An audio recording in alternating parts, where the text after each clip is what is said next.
गलत हो रहा है। एक तरफा मुसलमान बड़े मेहरबान बन रहे हैं, सब कानून उल्टा है। देश का और बहुत से कानून बचे हैं, मसले मसाइल बहुत से हैं, रोजी रोटी। इनको तो हिंदू मंदिर मस्जिद आखिर कुंभ आखिर क्यों ऐसा किया जा रहा है? वो उनको रोटी सेकती हैं। सरकार बीजेपी है ना, हम्म, ये तो रोटी सेक रहे हैं। इनकी सरकार इसी पे चल रही है, हिंदूवादी की तरफ से सबको लेके चलना चाहिए, लेकिन नहीं, जो आया मुंह पे बोल दिए, जहाँ चाहे वो कर दिए। जिस तरह संसद में भी बहस चल रही है, आज बिल पास संसद में हो गया, अब राज्यसभा में बहस चले, उसको लेकर आपका क्या कहना क्या करेंगे, उनके वो भी राज्यसभा जो मेंबर उनके ज़्यादा ही हैं, तो और आसानी से हो जाएगा। है? यहाँ सब लोग एक जो बिल तरफ पास हो रहा है, आप लोग उससे खुश हैं? नहीं, बहुत तकलीफ है। हम्म, जो चीज़ पसंद नहीं आता उसको सब कुछ लेके चलना चाहिए। जो इसमें चीज़ राजनीति भी शुरू हो गई है, जिस तरह से ओवैसी ने बिल को संसद में ही फाड़ के फेंक दिया। अरे भाई, जो चीज़ हमको पसंद नहीं आएगी हम खिलाफ नहीं बोलेंगे, हम तो बोलेंगे भाई, खिलाफ बोलेंगे, क्या करेंगे। आप लोगों की क्या मांग है वैसे? मांग ये है कि हर चीज़ में मतलब क्या कहा जाए, उस पर मुसलमान के ज़मीन पे क्यों जरूरत कब्जा करने की, या मुसलमान की ज़मीन पे क्या जरूरत संशोधन करने की। और भी जो देश के रोजी रोटी नौकरी चाकरी सब बचा हुआ है, बेरोजगारी महंगाई कुछ है। ये सब वोट के लिए किया जा रहा है? सब वोट के लिए बाबू, सब राजनीति है और कुछ नहीं। देखिए, क्योंकि लोकतंत्र है देश में और जिसके पास नंबर्स हैं संसद में वो कानून बनवाने में कामयाब होता है। आज भारतीय जनता पार्टी बहुमत के साथ है, तो वो वक्फ अमेंडमेंट बिल उन्होंने पास कराने में कामयाब रहे लोकसभा में। पर एक चीज़ जो सबके सामने आज देश के सामने आई, और जो लोग तथाकथित सेकुलर दल बनते थे, मुसलमानों का वोट लेते थे, वो उनके चेहरे बेनकाब हो गए। आज देश ने और देश के मुसलमानों ने देखा कि नीतीश कुमार जी, चंद्रबाबू नायडू जी और चिराग पासवान कैसे ये लोग लगातार मुसलमानों को बेवकूफ़ बनाकर उनका वोट लेते रहे। और जब मुसलमानों की अभी तक जो सामाजिक और आर्थिक अधिकार पे हनन हो रहा था, अधिकारों का हनन हो रहा था, अब उनके जो धार्मिक अधिकार हैं उसका भी हनन हो रहा है। धार्मिक रीतियों में मदाखलत कर रही है सरकार, दखल दे रही है, उसके उनके खिलाफ एक्शन लिया जा रहा है, उसमें भी ये लोग साथ नहीं खड़े हुए। तो देश का मुसलमान इसे देख रहा है और हम देखेंगे। अभी कोर्ट का रास्ता खुला हुआ है, all India Muslim personal law board के नेतृत्व में ये लड़ाई लड़ी जा रही है। क्या फैसला होता है, हम सब उस फैसले के साथ होंगे। राज्यसभा में इसको लेकर बहस भी चल रही है, आज पेश भी किया जा रहा है।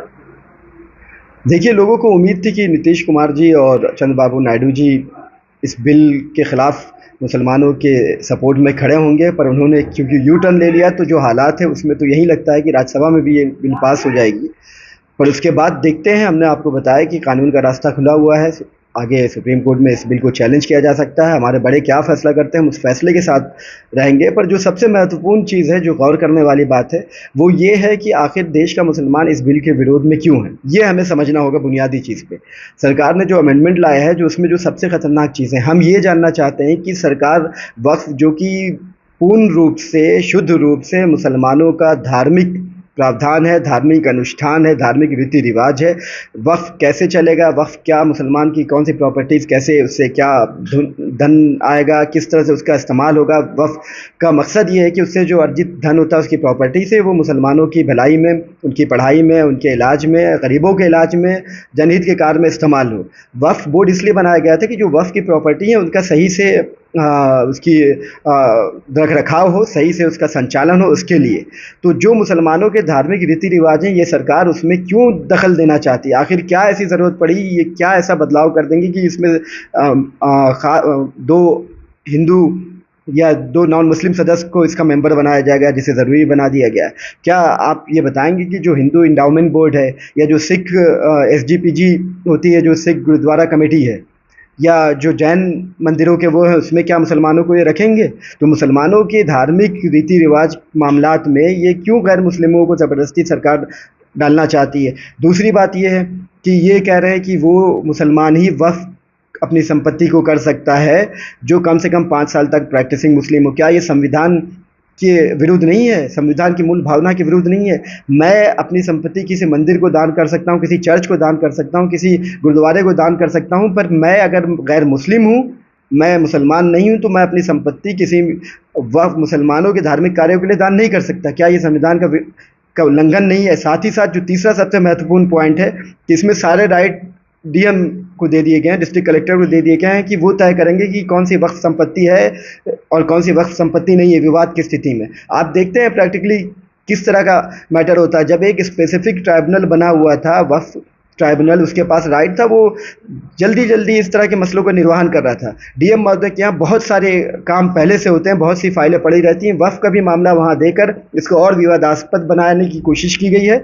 उसके बाद इस तरह के तमाम जो है, ये ख़ास तौर पर दिखाता है कि मुसलमानों के मस्जिद, मदरसे, जो उनकी दर्सगाहें हैं, जो उनकी दरगाहें हैं, उनके ख़िलाफ़ एक सोची समझी साजिश बनाकर ये कानून लाया गया है, जिससे मुसलमानों के धार्मिक रीति रिवाजों में भी सरकार दखल देना चाहती है, जिसको हम किसी भी तरह से मंजूर करने को नहीं तैयार हैं, मानने को नहीं तैयार हैं। कानून बना है, ठीक है, इसका पालन होगा, पर इसके खिलाफ जो लोकतांत्रिक तरीका है, संवैधानिक तरीका है, हम उसके खिलाफ अपील करेंगे। जिस तरह संसद में भी विपक्षी लोग इस पे हमला बोल रहे हैं और जिस तरह ओवैसी ने वक्त फाड़ के संसद में उस पर क्या कहना है?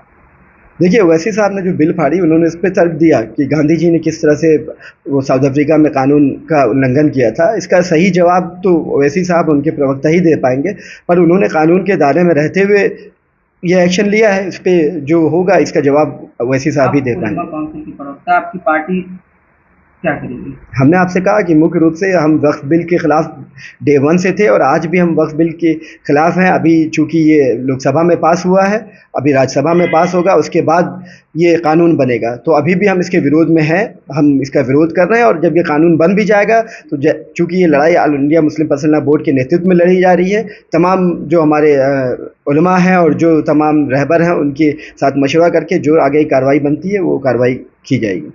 देखिए, वक्फ संशोधन बिल 2025 जो लाया गया है, ये भाजपा सरकार की हताशा का एक नतीजा है। ये समुदाय में जो है ध्रुवीकरण करना चाहते हैं। ये जो भारतीय समुदाय है उसको बांट के अपनी राजनीति सिद्ध करना चाह रहे हैं, क्योंकि ये जो है चुनाव में जिस तरह से इनको मुंह की खानी पड़ी है, ये सोच रहे हैं कि अब जो है कुछ इस तरह का नया प्रयोग किया जाए मुसलमानों के खिलाफ कि जो है हम हिंदू समाज का वोट पा सकें, क्योंकि इनकी राजनीति ही हिंदू मुसलमान पे चल रही है। देश के लिए तो इनके लिए कुछ है नहीं इनके पास।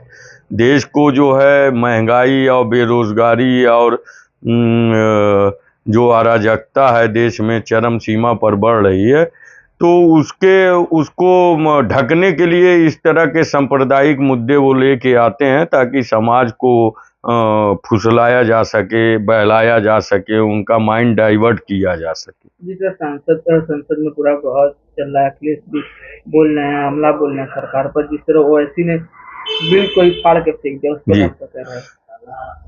कोई भी नेता जो आज इस संशोधन के खिलाफ खड़ा है वो संविधान की रक्षा कर रहा है, क्योंकि ये बिल संविधान के मूल कर्तव्यों के खिलाफ जा रहा है। ये संविधान की भावनाओं को आहत करता है। ये बिल जो है मुसलमानों के खिलाफ जो है, मुसलमान समुदाय पर एक तरह से हमला है, उनके स्वतंत्रता पे, उनके अधिकारों पर हमला है। ये व्यवस्था में संविधान ने दी थी। हम हर यहाँ भारत देश में का जो संविधान है वो हर समुदाय, धर्म, जाति को जो है स्वतंत्रता से रहने की आज़ादी और उनको अपना धर्म पालन करने की आज़ादी है इस देश में, लेकिन उस पर ये हमला कर रही है सरकार। अभी आप देखे होंगे कि टैरिफ जो है लगा दिया अमेरिका ने, वो चीज़ ये ढक गई। इस बिल के आगे उस चीज़ को ढाका जा रहा है, क्योंकि वो टैरिफ जो लगा उससे देश का बहुत बड़ा नुकसान होने जा रहा है और देश की अर्थव्यवस्था तो ऐसे ही गर्त में चल रही है। तो ये नया षड्यंत्र रचते रहते हैं ताकि मूल मुद्दों से जो है देश के लोगों को भ्रमित रखा जाए। चीन जो है ज़मीन कब्जा कर लिया है, लगातार घुस रहा है, इनको फिक्र ही नहीं है। इनको मुसलमानों की फिक्र है। मुसलमानों की फिक्र है तो मुसलमानों के लिए नौकरी निकाल दें, मुसलमानों को भर्ती करवा दें अगर मुसलमानों की इतनी फिक्र है। और ये बिल अगर इतना ही खराब था तो ये 10 साल से उसको देख क्यों रहे थे? इस बिल से मुसलमानों को कोई दिक्कत नहीं थी। जब मुसलमान जो इस बिल के अधीन है वो उनको कोई दिक्कत नहीं है, तो फिर इनको क्या दिक्कत थी, क्या पड़ी थी कि इसमें संशोधन किया जाए। और संशोधन कर रहे हैं, ये मुसलमानों के धार्मिक मैटर है, धार्मिक कर्तव्य हैं इसमें जो है, उसमें जो है जो ये दूसरे समुदाय के लोगों को घुसेड़ रहे हैं वो कहाँ तक सही है। अगर ये कह रहे हैं कि जो है ऐसा होना चाहिए तो राम मंदिर ट्रस्ट बना, उसमें एक मुसलमान क्यों नहीं रखा गया। अगर ये बहुत सेकुलरिज्म का पाठ पढ़ा रहे हैं, अभी कल देखा गया कुछ लोग, तो ये क्यों नहीं उसमें रखे। क्यों हर जहाँ जो है ट्रस्टों में जो है, अगर जहाँ डीएम जो है पदेन अध्यक्ष होता है, उसको जो है अगर कोई मुसलमान अध्यक्ष डीएम आ जाएगा, अभी वाराणसी में जो काशी विश्वनाथ ट्रस्ट है उसमें अगर मुसलमान डीएम आ जाएगा, वो नहीं रहेगा, उसके नीचे वाला रहेगा। अगर कोई हिंदू होगा तो एडीएम हो या किसी पद पे हो, तो क्यों ऐसा है। तो मुसलमानों के से रिलेटेड चीजों में क्यों ये घुसेड़ रहे हैं किसी दूसरे समुदाय के लोगों को। सरकार की क्या मंशा है? सरकार की मंशा है कि मुसलमानों की जो जमीन है उसको हड़प के अदानी को दिया जाए। इनके जो उद्योगपति मित्र हैं उनको ये जमीन दे दिया जाए। ये इनकी हड़पने की राजनीति चल रही है। और एक चीज और है, ये अभी कल से राग अलाप रहे हैं, पासमानदा समाज खुश है और ये खुश है। हमारे यहाँ आजमगढ़ में देख लीजिए, जो भी वक्फ की जमीन है उसकी मुतवल्ली तो पासमानदा ही समाज से हैं ज्यादातर। तो पासमानदा समाज खुश कहाँ से होगा यार। इसमें बांटने, ये देखिए नोटबंदी किए तो उसमें समाज को बांटे इस तरह की कि आतंकवाद खत्म हो जाएगा। आतंकवाद खत्म हुआ क्या? नोटबंदी में दाऊद भीख मांग रहा है तो पाकिस्तान ढेर हो गया और ये हो गया। इस तरह से ये वर्गलाते हैं, देश की जनता को बांटना चाहते हैं। उसमें इस बिल में देखिए वो मुसलमानों में पासमानदा और ये और वो किए पड़े हैं, सिर्फ बांट के ये राजनीति करना चाहते हैं। मुसलमानों जो मदरसों में शिक्षक रखे गए थे आधुनिकीकरण के, उनका तो ये जीवन ले लिए हैं और उसकी आवाज कोई नहीं उठा रहा है। क्या वो मुसलमान नहीं है या उनकी फिक्र मोदी जी को नहीं है, अल्पसंख्यक मंत्रालय को नहीं है? जो आधुनिकीकरण शिक्षक जो है कितने आत्महत्या कर लिए, कितने बेरोजगार हो गए, उनकी जो है मानदेय रोक दी गई, नहीं आ रही है। तो मुसलमानों का इस संशोधन से कोई फायदा नहीं है, ना मुसलमान इसको ताजिंदगी एक्सेप्ट करेंगे। हम इसका जो है विरोध करेंगे और करते रहेंगे और वक्त आएगा तो इसको फिर पलटेंगे।